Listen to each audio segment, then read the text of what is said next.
Hey, and welcome back to video number 2. We're going to talk about things that you should avoid doing in terms of using LinkedIn and other roadblocks that you will face. So it's good to get off on the right foot and kind of know what LinkedIn, does not like and what they do like, so that you can be as effective as possible in terms of, building those relationships and through that getting leads and so forth. So let's go ahead and get started here. So you want to have the mindset of quality over quantity. And while that is quite obvious, it's easy to want to do a lot and build a large network and this and that. But you really need to think of quality over quantity. So instead of trying to do a lot of stuff, just do a few things that are right, and you'll begin to see some results. So obviously LinkedIn as a site, they want quality professionals. They don't just want people to join for the purpose of building a huge network. They want people who are serious about finding other professionals. So if you understand that, then you in a way understand what they are expecting from you.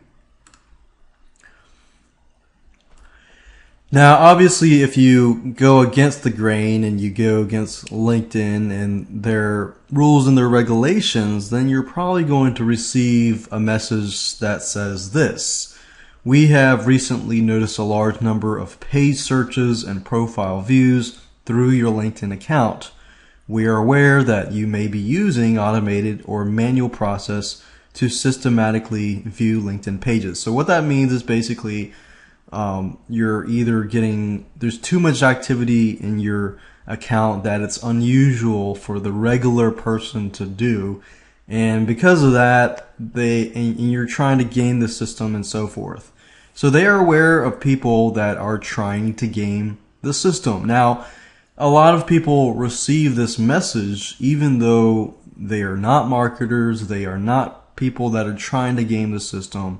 They just get their accounts suspended or canceled or deactivated because they happen to fall into a certain category. So I want to make sure that you get up on the right foot. You may not be aware of these things, so that you definitely want to start out on a right foot. LinkedIn, they don't like accounts that have too much activity. So, think about the regular person probably spends an hour or so on LinkedIn or an hour or so on Facebook. Now, if you're spending all day on LinkedIn and you're clicking here and there, and there's way too much activity, then LinkedIn might tag you and red flag you and say, oh, this person's unusual. Now, I'm not saying this happens all the time, but a majority of the time you'll find people complaining that, oh, they suspended me because of too much activity, because of too different things and so forth. Too much activity, or even getting too many profile views. So you could be sending like traffic, automated traffic or whatever to your LinkedIn profile. So you want to do everything natural, just like you do Google or Facebook. Google traffic, and what they're looking for is they're looking for quality. So the same goes for LinkedIn as well. Different IPs for different profiles. For example, if you create 10 accounts on one IP, then there have been cases where LinkedIn has suspended all those accounts. So you want to make sure you look natural. You want to, protect your back by signing up just one account. You don't need multiple accounts. And another reason of getting this, deactivation or suspension of your account is if you send an invite to somebody and they don't know you and they click on spam, or they click on like, I don't know this person, and you do this like 3 or more times, then LinkedIn will often suspend your account for that. So you want to make sure that you get quality leads and you actually talk to the person first and so forth.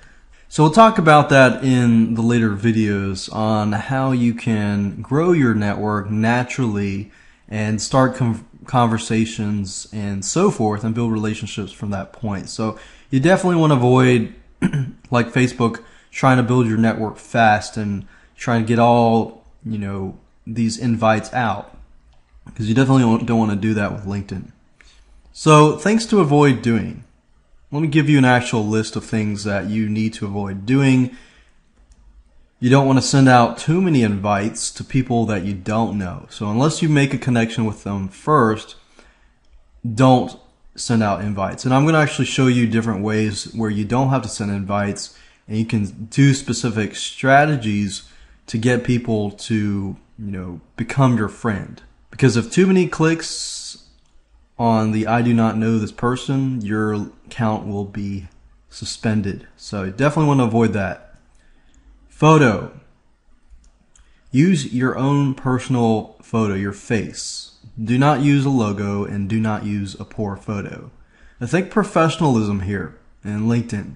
So if you have a profile and somebody looks at your profile and it's not a face, that's what LinkedIn is not looking for. They're not looking for company logos on profiles and so forth, unless it's like a group or something. Don't send out bulk messages to your LinkedIn connections. There are ways of, getting invites and getting people in your network and so forth. But once they're in your network, don't send out bulk messages to them, because not only are you going to piss them off, but they're going to probably eventually click on spam on your message, and that will red flag LinkedIn. LinkedIn will suspend your account. So just don't do something that you wouldn't normally like receiving. Like, you probably don't like receiving bulk messages, spam, marketing messages, messages about buying a product and so forth, unless it's like a personal invite and so forth. So think quality over quantity. People hate spam. LinkedIn does as well. Don't have multiple accounts. And don't put your telephone number or email address in your public profile. LinkedIn obviously wants people to become your friend first, and then you can communicate with them. Whatever you do within your message box is entirely up to you, depending on the guidelines and so forth. So you can provide that information when you actually talk to the person, and that's it's just better doing that anyways, because you actually grow that relationship as well. Now, I know these rules can be roadblocks for you because you're not necessarily used to so many of these rules and so forth, but you can actually use these rules to your advantage, and let me show you. For example, the rule that says don't send out too many invites to people that you don't know, and don't send bulk messages to your LinkedIn connections. It's all about changing your mindset. If you spam or send anyone a message that they don't want, you lower your quality.